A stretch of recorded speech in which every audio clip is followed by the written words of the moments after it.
السلام علیکم ورحمۃ اللہ وبرکاتہ. زما محترم و عزتمندو، تاسو به ډېرې دعاګانې کوئ مګر قبلیږي نه. تاسو دا سوچ کړی دی چې د دې وجه هغه رزق هم کیدی شي. نن به موږ یو داسې حقیقت په باره کې خبره وکړو چې په هغې سره زندگی بدلیدی شي، چې هغه حلال مال دعا باندې څه اثر لري. دا یو عامه خبره نه ده بلکې د قرآن او د حدیث نه ثابت یو اهم حقیقت دی. نبی کریم صلی الله علیه وسلم یو کس ذکر فرمایو چې وی اوږد سفر به کړی، گرد او غبار به پې پروت وي، لاسونه به الله جل جلاله ته اوچت کی یا رب یا رب، لیکن د خوراک حرام، د سکاک حرام، د ګټل حرام. پیغمبر پاک صلی الله علیه وسلم فرمایل د داسې کس دعا به څنګه قبول شي؟ نو دینه دا معلومه شوه چې رزق حلال نه دعا قبولیدل رکاویږي. حرام مال نقصانات صرف دنیا پورې محدود نه دي، دعا نه قبلیږي، زړه ورسره سخت شي، عباداتو کې مزه ختم شي، د ژوند نه برکت اوچت شي. حرام مال څومره زیات ولی نه خو سکون به پکې نه. زمونږ روزماره ژوند، زمونږ عبادات د هغې قبولیت، زمونږ د دعاګانو اثر، بلکې زمونږ د آخرت کامیابی دارومدار پر رزق حلال باندې دی. په دې دور کې اکثر مسلمانان د رزق حلال اړو طلب پرېښودی دی. اکثر مسلمانان په غیر د کتونه چې کومه پیسه دته راځي، که حلاله ده او که حرامه، او که مشتبه ده او که پاکه، خو دی ګټي او خوري. دینی طبقه هم دې طرف ته چې دی توجه نه کوي.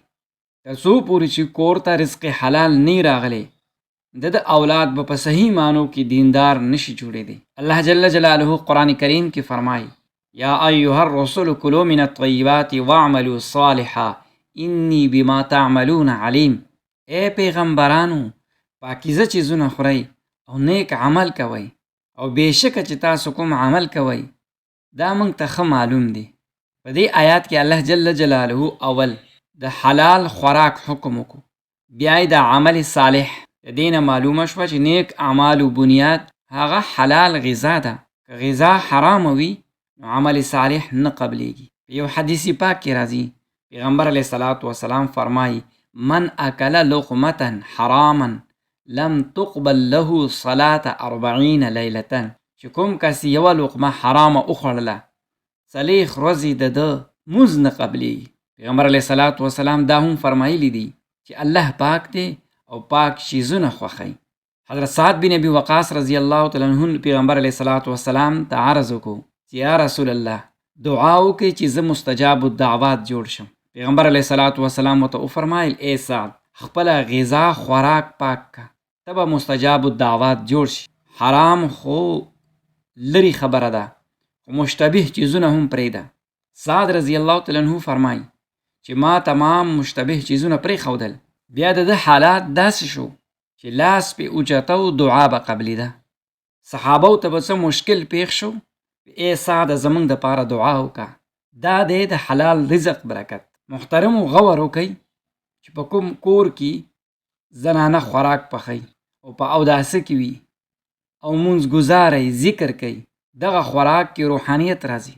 او کومه زنانه مونځ نه کوي، بې اودسه وي، د هغې په خوراک په پخولو کې روحانیت ورسره متاثر کیږي.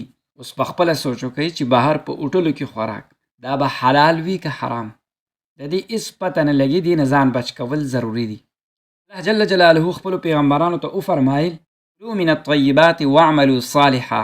چې کوم بنده دا آیات روزانه او یا پیري وی، الله به رزق حلال دته ورکي، دعا به قبوله کی، او په وافره مقدار سره به ورته رزق حلال میلو شي. او چې کله موږ خوراک کوو دا آیات یو ځل اولولو او خوراک پې دم کو، په دغه خوراک کې به الله جل جلاله نورانیت او روحانیت پیدا کی.